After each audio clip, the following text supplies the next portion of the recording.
జై శ్రీరామ్, వందే మాతరం.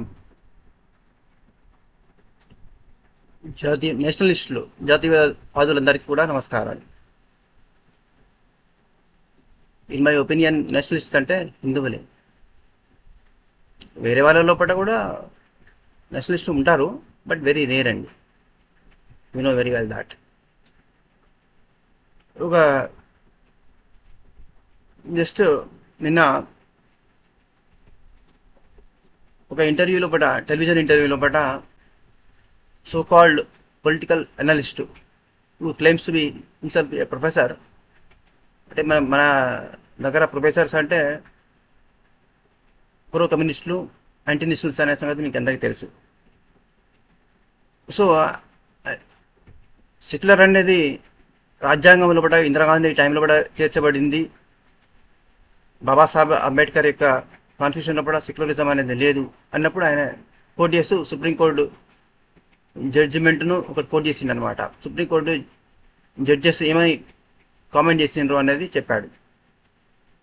సెక్యులర్ అనే వర్డ్ లేకపోయినప్పటికీ కూడా కాన్స్టిట్యూషన్ యొక్క మెయిన్ క్యారెక్టరిస్టిక్ అనేది సెక్యులరే. కాబట్టి అది ఇన్హరెంట్గా అండర్లయింగ్గా ఉన్నది, అది సెక్యులర్ అనే ప్రిన్సిపల్.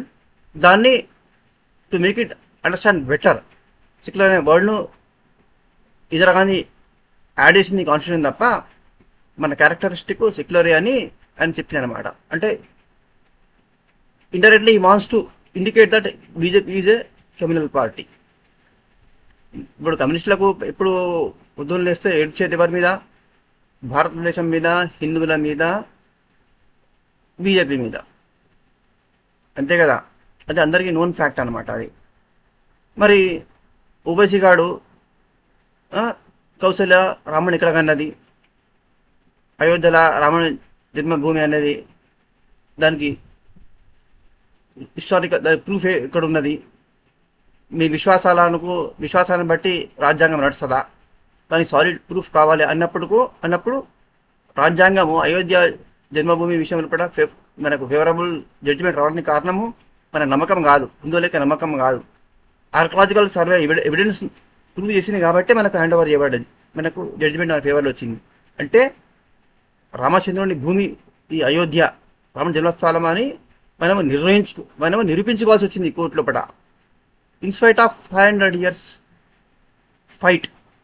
ఇది భారతదేశంలోని హిందువుల యొక్క దుస్థితి. మరి మొన్న బెంగళూరు లోపల కాంగ్రెస్ కార్పొరేటర్ బిడ్డను బ్రూటల్గా వాడు మర్డర్ చేసినాడు. దాని నుంచి వీడు ఈ ఫేక్ హ్యూమనిస్టులు, ఈ ప్రొఫెసర్లు, ఈ సోకాళ్ళు రాజ్యాంగానికి రక్షించడానికి వీళ్ళే టేకేదారులు అనమాట, మేధావులు. ఎవడు నోరు విప్పలేరు. మొన్న హైదరాబాద్లో పడ ఒక పిల్లవాడిని ఒక జిహాదీ పేగులు వెళ్ళదీసేటట్టు పొడిచి పేగులు వెళ్ళదీసి కత్తులతో పెగుల బయటికి లాగిన వాడు. అంత బ్రూటల్గా చంపినాడు. దాని నుంచి ఇంతవరకు there is no hue and cry either from the ruling party or from the opposition parties. పాపం బీజేపీ వాళ్ళు కూడా ఇక పాపం ఎంతగానో ఎక్కడ పోయినా వాళ్ళే ధర్నా చేయాలి, ఎక్కడైనా వాళ్ళు కూడా అలసిపోతున్నారు. అసలుకే ఎండాకాలం, వాళ్ళు ఎంతగానో మన కోసం నిలబడతారు. వాళ్ళు కూడా ఏదో ఓట్ల కోసం బాధపడుతున్నారు. వాళ్ళు కూడా ఎట్లాగో హిందువులు ఎట్లాగో యూనిట్ కారు కదా. బీఆర్ఎస్ ఇప్పుడు తెలంగాణ కమింగ్ పార్లమెంట్ ఎలక్షన్స్ లోపల కొంతమంది బీఆర్ఎస్కి ఎత్తారు, కొంతమంది కాంగ్రెస్ వాడు ఏదో ఉద్ధరించిండు అని చెప్పి కాంగ్రెస్ 55 ఏళ్ళు అప్పుడు ఉద్ధరించింది, ఇప్పుడు మళ్ళీ ఉద్ధరిస్తారట వాళ్ళు కాంగ్రెస్ వాళ్ళు. ఇప్పుడు 10 ఏళ్ళు బీఆర్ఎస్ మొత్తం అన్ని తినేసిండు. 10 ఏళ్ళు ఆకలితోని అలవాటించిపోయిన వాళ్ళు వాళ్ళంతా కూడా మొత్తం తినేసిండ్రు. వాళ్ళ ఫ్యామిలీ అంతా కూడా, వాళ్ళ కేసీఆర్ వాళ్ళ కొడుకు బిడ్డ మొత్తం ఏది పడితే అది ఏది మీరకుండా తినేసిండ్రు. ఇప్పుడు వీళ్ళు 10 ఏళ్ళ బట్టి వీళ్ళు పవర్లో లేక వీళ్ళు ఆపోజిషన్లో ఉండి వీళ్ళు ఆకలితో నకరకలు ఆడిపోయినారు కాంగ్రెస్ వాళ్ళు. ఇప్పుడు వీళ్ళు రూలింగ్కి వచ్చారు. వీళ్ళ ఆకలేదా? వీళ్ళు కూడా భూములు, ల్యాండ్స్, దేవాలయ భూములు, శాండ్, ప్రతి ఒక్కటి ఏది పడితే అది తినేస్తారు వీళ్ళు. ఇప్పుడు ఏది మిగలదు, ఒక బుక్కలే మిగులుతాయి అనమాట. మొత్తం మాంసము, రక్తం మొత్తం పీలేస్తారు అనమాట, ఇప్పుడు ఏది మిగలకుండా. ఇది మనకు తెలిసిన విషయమే. అయినప్పటికీ వాడేసే బిస్కెట్ల కోసము, వాడేసే ఇంగ్లీ బుక్కలకు ఆశపడే ప్రజలు ఉన్నంత వరకు ఈ దుస్థితి మారదు. So we cannot expect any miracles. కాకపోతే ఏంటంటే to maximum possible extent Hindu vote consolidation కోసం మనం కృషి చేస్తూనే ఉండాలి. హిందూ యూనిటీ అనేది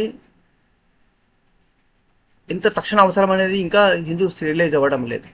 ఇంతగానో బ్రూటల్ మర్డర్స్ అవుతున్నాయి, హిందూస్ మీద ఇంతగానో అట్రాసిటీ జరుగుతున్నాయి, అయినప్పటికీ కూడా ఎటువంటి చలనం లేదు. ఇప్పుడు హోలీ రోజు ఆ రోజు అక్కడ ఎస్సీ ఎస్టీల మీద అంతగానో అట్రాసిటీ జరిగినాయి. వాళ్ళని కొట్టిండ్రు, వాళ్ళని హోలీ పని చేసుకుండా అన్ని రకాల హింస పెట్టిండ్రు. ఇంత ఎఫ్ఐఆర్ బుక్ అయిందా, కేసులు తీస్తారని ఏమవుతుంది? ఏం కాదు. ఇప్పుడు బెంగళూరులో వాడు కర్ణాటకలో కాంగ్రెస్ సీఎం ఉన్నాడు కాబట్టి వాడు ఏం యాక్షన్ తీసుకోడు. వాడు కంప్లీట్గా దాన్ని హైడ్ చేస్తాడు ఆ కేసుని మొత్తాన్ని. ఇప్పుడు మనం పూజారి కొన్ని నెలల కింద పూజారి చచ్చిపోయిండు వరంగల్లో. ఏమైంది? ఏం కాలే. తర్వాత కేసు కిడ్స్లో అమ్మాయిని చంపేసిండ్రు. తర్వాత ఇంకో డిగ్రీ అమ్మాయిని చంపేసిండ్రు, రేప్ చేసి మరి ముట్టలు పడిచిండు. ఆ కిడ్స్ అమ్మాయినేమో వాడు మెటల్ పోసి చంపిండు. ఇవన్నీ మన కళ ముందు కనబడుతుండే కదా. ఇప్పుడే ఇలా ఉన్నదంటే ఇంకా కమింగ్ డేస్లో ఇంకా ఎలా ఉంటుంది? ఇప్పుడు వరల్డ్ సిటీ అనేది ఐఎస్ఐ అడ్డా, మొత్తం ఐసిస్ టెర్రరిస్టులు, లష్కరే తోయిబా, జైషే మహమ్మద్, మొత్తం ఆల్ టెర్రర్ గ్రూప్స్కు ఇక్కడ నుంచి ఓల్డ్ సిటీ నుంచి ఎక్స్పోర్ట్ చేస్తారు వాళ్ళు. జిహాదీలను తయారు చేసే మ్యానుఫ్యాక్చరింగ్ అది యూనిట్ అయిపోయింది, అడ్డా అయిపోయింది అది. దాన్ని తెలిసినా కూడా మన హిందువులకి మాత్రం సోయి లేదు. We are completely divided on selfish lines.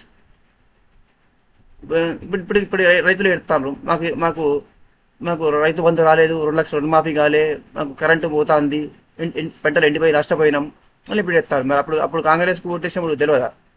వాడు 1000 రూపాయలు ఎక్కువ ఇస్తారన్నాడు, వాడు 4 పైసలు ఎక్కువ ఇస్తారనగానే ఆశపడి చేసిండ్రు కదా. దానికి ఇప్పుడు తగిన శాస్త్రం జరుగుతుంది. మనకు తప్పించుకోలే. మనం 5 years వీళ్ళ దుష్పరిపాలన లేక బ్యాడ్ గవర్నెన్స్ భరించవలసిందే. Completely you will get to see a 5 years డిమాలిక్ ఏంటంటే డివిల్స్ రూల్ అనమాట. ఒక అంత భయంకరంగా క్రియల్ రూల్ చూస్తాం మనము. ఎంత ఇన్సెన్సిటివ్ అంటారంటే that fellow starts all the time CM to all the people who are in government.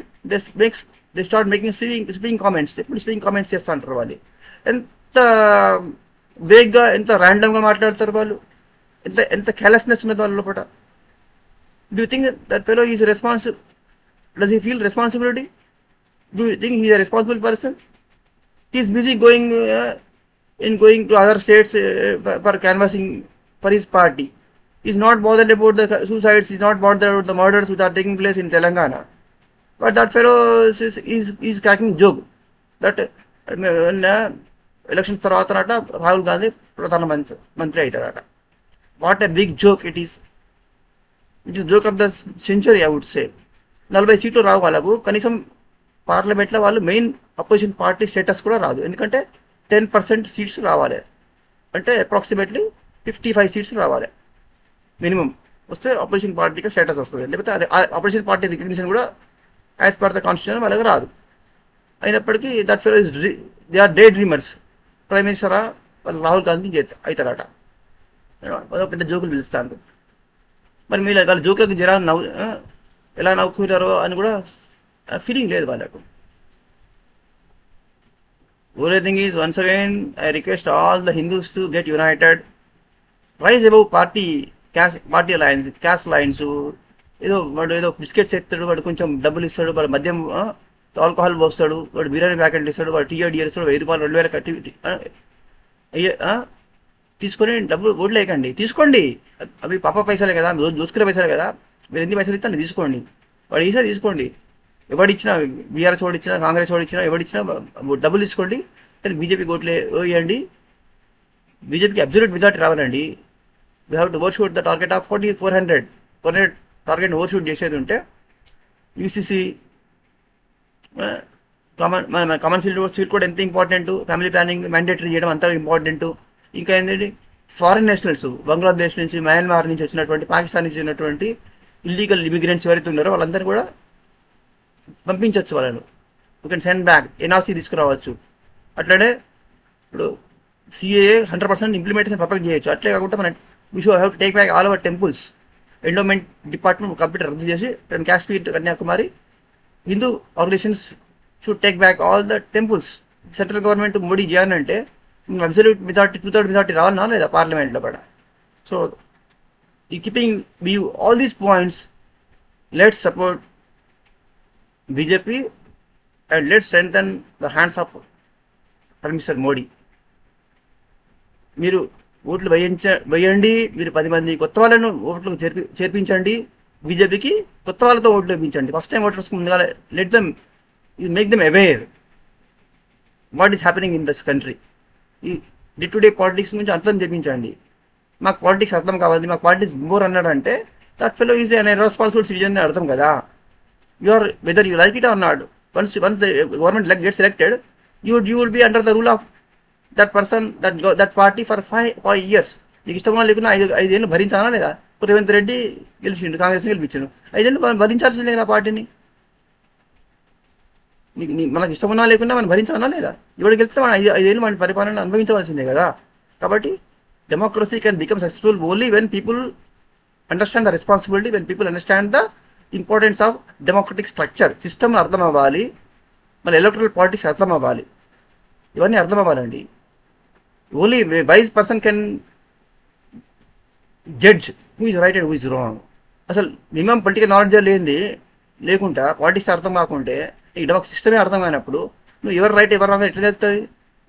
Obviously you are going to vote for wrong person. No, wrong person కొట్టించినప్పుడు definitely the consequences would be complete adverse, complete wrong results వస్తాయి. తర్వాత suffer అవ్వాల్సిందే, 5 ఏళ్ళు భరించవలసిందే.